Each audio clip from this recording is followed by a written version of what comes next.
Nirina Zubir dan keluarga besar jadi korban penggelapan aset berupa surat tanah. Sedihnya, pelaku adalah asisten rumah tangga yang sudah dipercaya untuk merawat ibu Nirina semasa hidupnya. Lantas, kini ART-nya tersebut telah ditetapkan sebagai tersangka.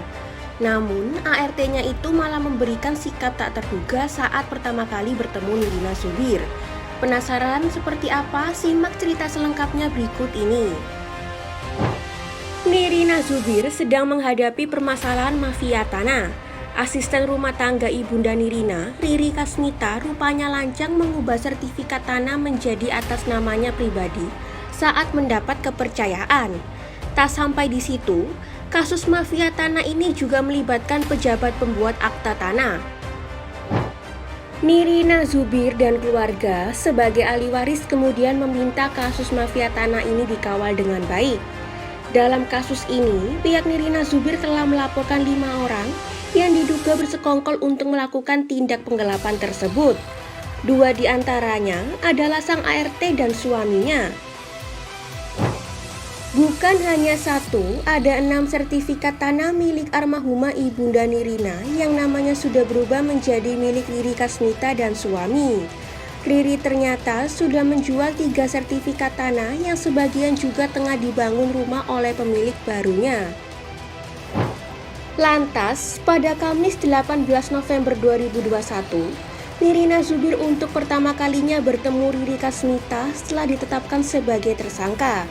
Artis berusia 41 tahun ini pun mencoba meredam emosinya. Karena alih-alih menyampaikan permintaan maaf, Riri malah tampak merasa tak bersalah dan justru memberikan tatapan sinis padanya.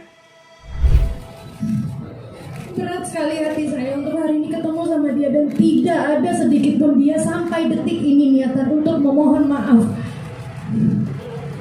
Jalan aja, menatap mata saya dengan sebegitunya. Even sudah di saat seperti ini kamu masih berani menatap mata saya seperti itu. Di sisi lain, Nirina Zubir malah menuai cibiran setelah mengungkapkan soal kasus mafia tanah tersebut. Banyak dari warganet menyebut almarhumah Ibunda Nirina Zubir terlalu muda untuk dikelabui ART-nya. Komentar-komentar itu kemudian dibalas Nirina Zubir melalui Instastory pada Rabu 17 November malam. Istri Ernest Coklat ini meminta netizen untuk sedikit menghargai almarhumah, sang ibunda dan keluarganya yang sedang tertimpa masalah. Setelah kasus mafia tanah ditangani polisi, Nirina Zubir merasa sedikit lega. Namun, ia masih mengkhawatirkan nasib sertifikat almarhumah ibunya yang telah berpindah tangan.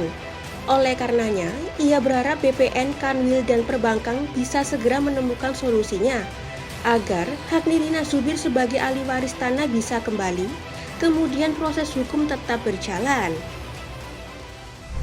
Sekarang ini yang menjadi pertanyaan dari teman-teman dari kemarin adalah bagaimana nih Mbak Nirina terhadap suratnya, akankah dijadikan kepemilikannya kepada ahli waris kembali. Untuk itu saya juga mohon kepada pihak yang terkait di sini dari BPN, dari Kanwil, juga dari perbankan untuk mempermudahkan dan agar hak-hak kami bisa kembali, kemudian proses hukum tetap berjalan.